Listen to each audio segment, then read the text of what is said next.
Bien, recién estábamos hablando de lo que tenía que ver con el financiamiento universitario y esto implica hablar, en este caso, de una crisis que estamos atravesando, por lo menos en nuestro país, en cuanto a la universidad y en cuanto a otras cuestiones también, lamentablemente. Y justo los convocamos a quienes voy a presentar en este momento porque se viene una jornada para pensar la crisis, ¿no? Cómo se atraviesa la crisis en diferentes contextos y es interesante poder charlarlo con ustedes. Los voy presentando. Está Diego Zenobi, que es doctor en Antropología Social por la Universidad de Buenos Aires, investigador del CONICET. Gracias, Diego, por estar. Está Maximiliano Ricardo Fiqueprón, es profesor universitario en Historia por la Universidad Nacional General de Sarmiento e investigador además del CONICET. Gracias, Maximiliano. Y María Florencia Blanco Esmoris, que es doctora en Antropología Social por EIDAES y la Universidad de San Martín e investigadora además del CONICET. Gracias a los tres por venir.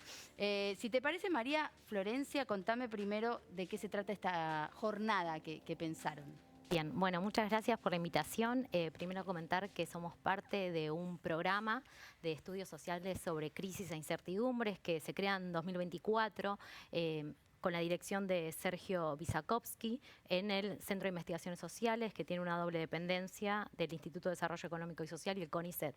¿Qué hacemos acá? ¿No? Nos juntamos investigadores e investigadoras, parte del CONICET, parte de universidades públicas nacionales, como la Universidad de Buenos Aires, la Universidad Nacional de General Sarmiento, la UNSAM y otros institutos. Incluso hay colegas de hospitales, ¿no?, que se juntan con nosotros, nos juntamos a pensar qué son las crisis, no solo qué son, ¿no?, cómo se experimentan, qué podemos denominar una crisis o no, a quiénes se hace responsables cuando hablamos de crisis, ¿no? Entonces pensamos un poco ese carácter que decimos siempre, ¿no?, en ciencias sociales complejo, ¿no?, de los fenómenos, y déjame un poco compartirte, ¿no?, lo que pensamos respecto, recién escuchamos al rector hablando sobre, bueno, la crisis universitaria, ¿no? ¿Qué implica esa crisis universitaria? En este caso, lo que entendemos que el rechazo al veto no solo tiene que ver con un tema de recuperar o reparar recursos que eran propios de las universidades, ¿no?, sino que es reconocer el papel constitutivo que tienen las universidades, ¿no?, para forjar no solo trayectorias educativas e investigativas, sino también tiene un efecto positivo, ¿sí?, en las trayectorias vitales de estudiantes de las carreras, de sus familias, de los entornos, ¿no?, donde están estas universidades.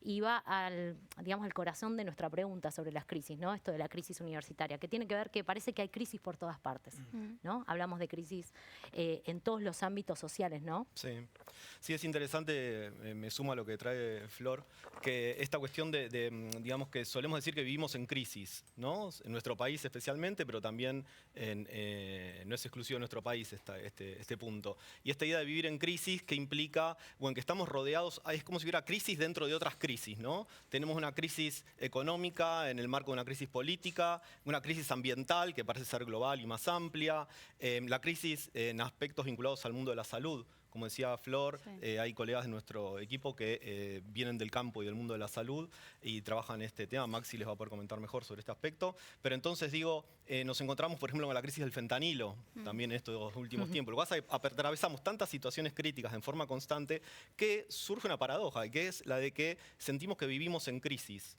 ¿no? Y entonces ahí hay como una tensión y un conflicto entre la idea de la crisis como algo excepcional y la crisis como algo a lo que estamos habituados y que se transforma en nuestro entorno cotidiano de vida, y así estamos, digamos, naturalizando nuestras vidas atravesadas por el estrés, claro, la ansiedad, la preocupación. ¿Y vivimos en crisis o es una sensación nuestra o es real que vivimos en crisis? Porque pienso en la crisis educativa, que es real hoy, en la crisis de salud, que es real hoy, en la crisis económica, que es real hoy. Digo, ¿es una sensación o estamos evidentemente viviendo permanentemente en crisis? Es una pregunta muy interesante porque ahí se vinculan los aspectos, digamos, sociales y subjetivos con la forma en que las personas que son especialistas estudiando estos temas definen qué es una crisis, ¿no? Y ahí también aparece la cuestión de la diversidad en las formas de vivir las crisis, porque hay grupos sociales y espacios sociales en los que las situaciones que para otros grupos sociales pueden ser críticas, límite, de ruptura, de desestabilización, forman parte de la vida cotidiana de estos otros grupos, ¿no? Entonces, por eso quienes investigamos estos universos de incertidumbre y de crisis, nos preocupamos por entender a través de la investigación empírica, no solo a través de la especulación o digamos, de nuestras ideas previas, sino que hacemos trabajo de campo, pasamos mucho tiempo, o trabajo de archivo, pasamos mucho tiempo explorando y conociendo cómo se viven las crisis desde estas diversidades, claro, digamos, ¿no? Entonces esa pregunta que vos haces, que es súper pertinente e interesante, debe ser respondida también a través de la investigación.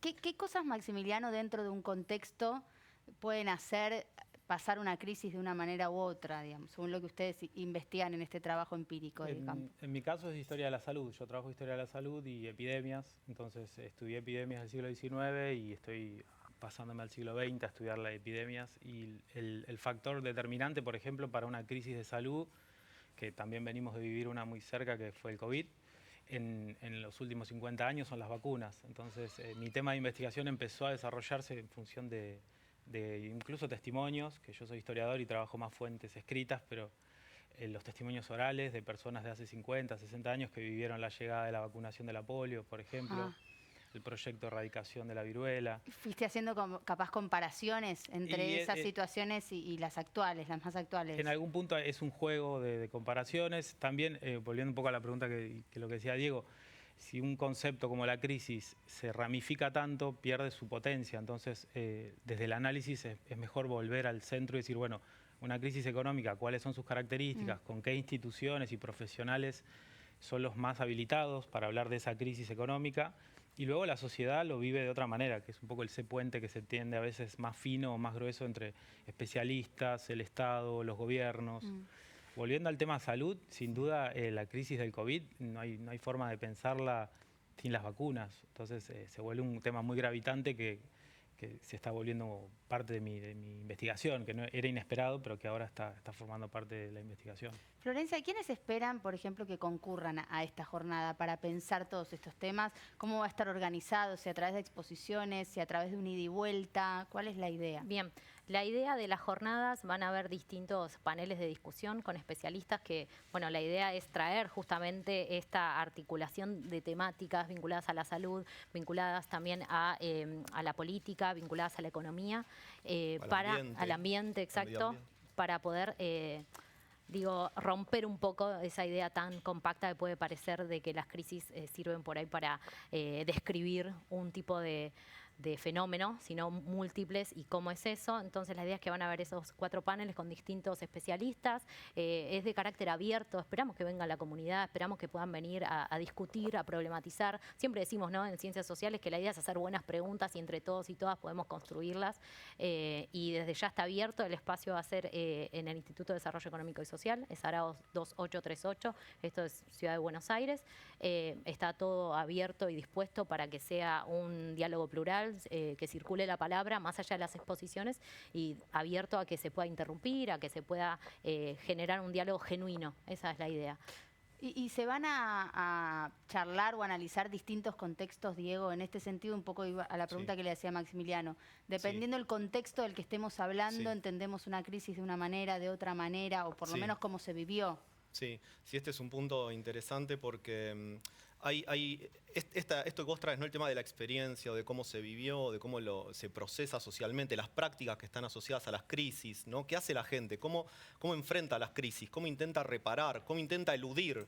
En las prácticas económicas, en las prácticas vinculadas al medio ambiente, en las prácticas vinculadas a los aspectos emocionales y psicológicos y subjetivos, en aspectos vinculados al mundo de la salud, al mundo de las políticas públicas. La noción de crisis atraviesa todos estos ámbitos y muchos más, y digamos, esto se puede ver, esta pluralidad en las formas de entender las crisis, en cómo se las nombra. Por ejemplo, yo hice trabajo de campo muchos años entre el movimiento de familiares de víctimas y sobrevivientes del incendio de Cromañón, ¿no? Sí.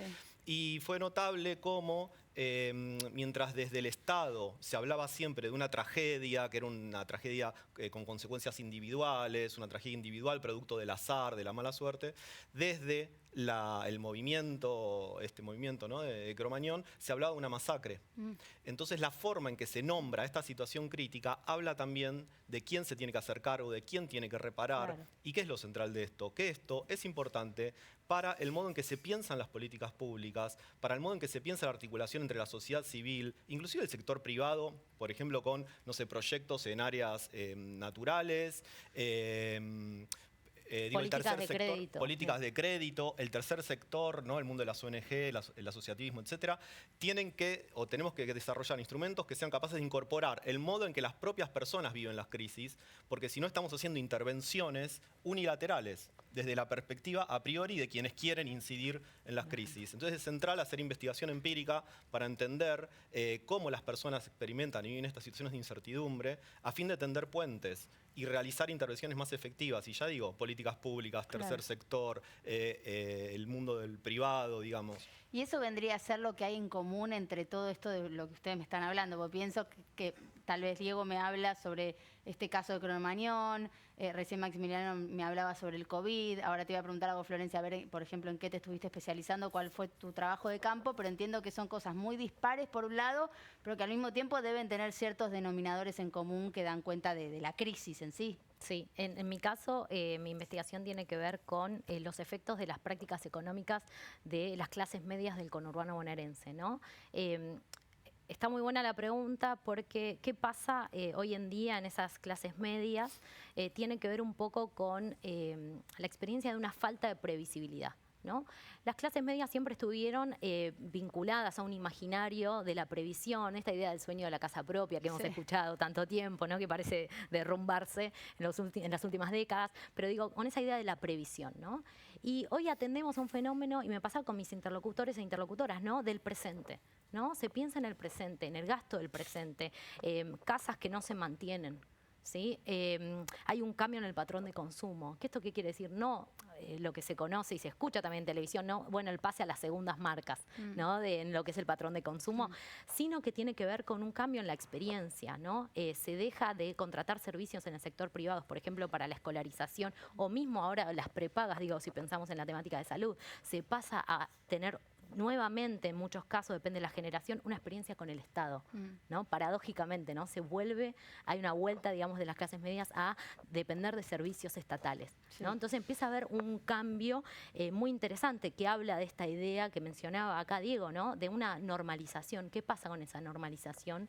Y creo que ahí también hay puntos en común entre las distintas investigaciones, ¿no? De entender no solo cómo viven esas personas estos momentos de incertidumbre, porque ¿qué pasa también? En muchos sectores que yo vengo viendo de clases medias no hablan de crisis per se, hablan de inestabilidad, que tienes problemas, que no llegan, pero no arriman la noción de crisis todavía, ¿no? Bueno. Están dando vuelta, y es interesante lo de la nominación, ¿no? Claro. Al final podemos aludir, o hay prácticas que a nosotros, hacemos etnografía, que observamos, hay prácticas que nos permiten advertir que las personas se están como ajustando, están haciendo cambios, no se toman por ahí un taxi, usan medio de transporte público, no se empiezan a hacer esos ligeros cambios y sutiles que nos permiten advertir que no se está trastocando su modo de vida.